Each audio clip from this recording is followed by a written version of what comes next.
আওয়ামী লীগের সময় আমি এটা বলছি যে আওয়ামী লীগ যে কতখানি দেশবিরোধী ছিল। দেশনেত্রী বেগম খালেদা জিয়া যখন প্রধানমন্ত্রী তখন প্রাইভেট সেক্টরে জুট 100% এক্সপোর্ট হয়েছে, 100% এক্সপোর্ট ছিল জুট। হাসিনা এসে ক্রমান্বয়ে মানে ভারতকে সুবিধা দেওয়ার জন্য, ভারতের জুট ইন্ডাস্ট্রিকে মানে সেটাকে সচল রাখার জন্য তিনি ক্রমান্বয়ে জুটের উপর যে সমস্ত যেগুলো ভর্তুকি দেওয়া দরকার ছিল বা যে ইন্ডাস্ট্রিগুলো হওয়া দরকার ছিল তাদেরকে নানাভাবে তাদেরকে ব্যাংকের কোনো ধরনের সুবিধা না দিয়ে, বিএমআরই করার সুযোগ না দিয়ে আস্তে আস্তে আস্তে আস্তে জুটটাকে ধ্বংসের পথে নিয়ে এসছে। আবার জুটের ডিমান্ড বাড়ছে। এই মাত্র 15 মাস হলো, 15 মাসের মধ্যে আবার বিভিন্ন জায়গা থেকে শুনছি, খবরের কাগজে পড়ছি, জুট ইন্ডাস্ট্রি আবার একটু ডেভেলপ করছে। তো বিএনপি মানেই তো হচ্ছে মানে একটা হলো যে জাতীয়তাবাদী রাজনীতির ধারক। জাতীয়তাবাদী রাজনীতি মানেই হচ্ছে যে আমার যা আছে সেটাকেই আমি কাজে লাগিয়ে নিজেকে সমৃদ্ধশালী করব।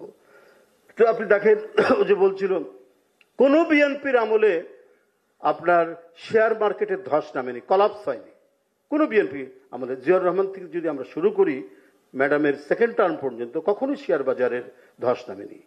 জুট ক্রমান্বয়ে আপনার তার একটা এক্সপোর্ট আইটেমে এবং 100% এক্সপোর্ট আইটেমে পরিণত হয়েছে। কিন্তু যত ধ্বংসযজ্ঞ, দেশের অর্থনীতি যত নিচের দিকে যাওয়া, সেটা গেছে হচ্ছে শেখ হাসিনার আমলে। তো এই যে পরিস্থিতিগুলো আসলে একটা ভয়ঙ্কর আমাদের অর্থনীতির উপরে একটা বিরূপ প্রভাব ফেলেছে। আর এখানে এডুকেশনের উপর বলতে গিয়ে স্কুল ড্রেসের কথা একজন বলছিলেন, একজন ছাত্র কিন্তু করেছেন। এটা কিন্তু খুবই জরুরি। আসলে পাকিস্তান আমলেও আমরা দেখেছি স্কুল ড্রেস তো হচ্ছে, এটা তো লাক্সারি কিছু না। স্কুল ড্রেস এটা করা এর মিনিং তাৎপর্যটাই হচ্ছে ধরেন স্কুলে ধনী লোকের ছেলেও পড়ে, গরিব লোকের ছেলেও পড়ে। একটা সমতা বিধানের জন্য স্কুল ড্রেসের প্রচলন হয়েছিল ইউরোপে। তো আমরা মনে করি যে স্কুল ড্রেস হয়তো গরিব লোকের ছেলে পারবে না, কিন্তু পাকিস্তান আমলেও কিন্তু আমরা দেখেছি যদি বাবা যদি খুবই গরিব হয় তাহলে স্কুল থেকে তাকে ড্রেসের কাপড় দেওয়া হতো। তো আমাদের যে মানে এখানে এডুকেশনের উপরে যে কথাটি বলা হলো, তো সেটা আমার মনে হয় যে এটা যদি যুক্ত হয় যে একেবারে দেখতে হবে ফিনান্সিয়াল পজিশনটা কেমন পিতার, ওই দেখে যারা স্কুল ড্রেস যারা বানাতে পারবে, সেটা খাকি প্যান্ট সাদা শার্ট হোক বা নীল প্যান্ট সাদা শার্ট হোক। আমরা বগুড়া জেলা স্কুলে পড়েছি নীল প্যান্ট সাদা শার্ট। তো এরকম বিভিন্ন স্কুলে তো বিভিন্ন ড্রেস আছে। যাদের বাবার সঙ্গতি নাই কেনার মতো, তাদেরকে সরকার সাহায্য করবে স্কুলের পোশাক বানানোর জন্য। তাতে আমার মনে হয় যে অনেকটাই আপনার সমতা বিধান করা যাবে। তো যাই হোক, সোশ্যাল সিকিউরিটির ব্যাপারে যে সমস্ত কথাগুলো হয়েছে, আমাদের ছাত্র বন্ধুরা এই বিষয়টা আমার মনে হয় যে আপনারা যদি ভালো মতো আত্মস্থ করেন, এখানে মানে এক ঝলক দেওয়া আছে যে ফাইলটা আপনারা পেয়েছেন, এবং এটা যদি একটু আত্মস্থ করেন, এটা যদি একটু স্টাডি করে যদি আপনারা এই বিষয়গুলো জনগণের মধ্যে বলেন, তাহলে আসলে যে আমরা তো কাউকে কোনো একেবারে স্বর্গ থেকে মর্ত পাতাল পর্যন্ত মানে কোনো ধরনের মিথ্যা প্রতিশ্রুতি বিএনপি বা বিএনপির নেতৃবৃন্দ দেননি। যেটা সম্ভব, যেটা হওয়া যায়, যেটা করা যায়, সেই কথাগুলোই বলেছেন। আপনারা ওইভাবেই বলবেন। এখানে মানে কাউকে জান্নাত পাইয়ে দিবেন, কাউকে সাদ্দাদের বেহেশত পাইয়ে দিবেন, এইসব কথা বিএনপি বলছে না। বিএনপি অত্যন্ত প্র্যাকটিক্যালি তার সামর্থ্যের মধ্যে, জাতীয় অর্থনীতির মধ্যে যে ক্যাপাসিটি, তার মধ্যে দিয়েই এই কাজগুলো করা সম্ভব।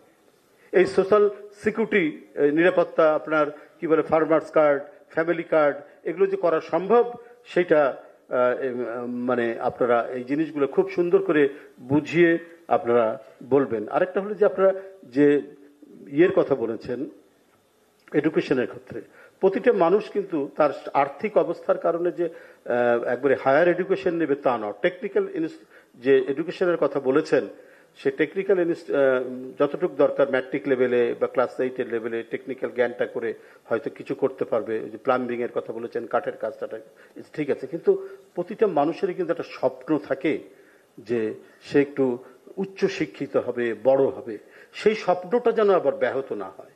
তার যদি ইচ্ছে থাকে টেকনিক্যাল কাজ শেখার পরও যদি ইচ্ছা থাকে তার হায়ার এডুকেশন সে করবে, সেই জায়গাটাও যেন মানে নিশ্চিত করে রাষ্ট্র, সেটাও মানে আমাদের অবজেক্টিভের মধ্যে এটা থাকা দরকার বলে আমরা মনে করি।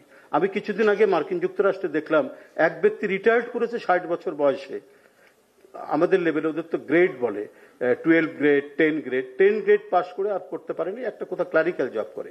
সে পাস করার পরে সে অনার্স কমপ্লিট করেছে, মাস্টার্স করেছে 4-5 বছরের মধ্যে।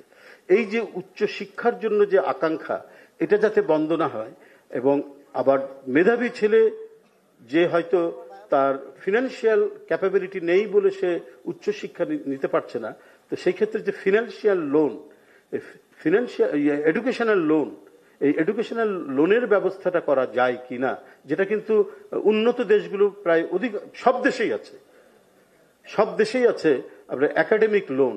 সেই একাডেমিক লোনের যদি ব্যবস্থা করা যায় তাহলে শিক্ষার ক্ষেত্রে একটা বড় ধরনের অগ্রগতি সাধিত হবে। যাই হোক, আমি আর বক্তব্য দিব না। যারা এতক্ষণ বক্তব্য রেখেছেন এবং যারা এতক্ষণ আপনারা এখানে অত্যন্ত ধৈর্য সহকারে শুনেছেন আমাদের বিশেষজ্ঞদের কথা, আমি সবাইকে আমি আজকের এই সভার পক্ষ থেকে আমি আপনাদের ধন্যবাদ জানাচ্ছি।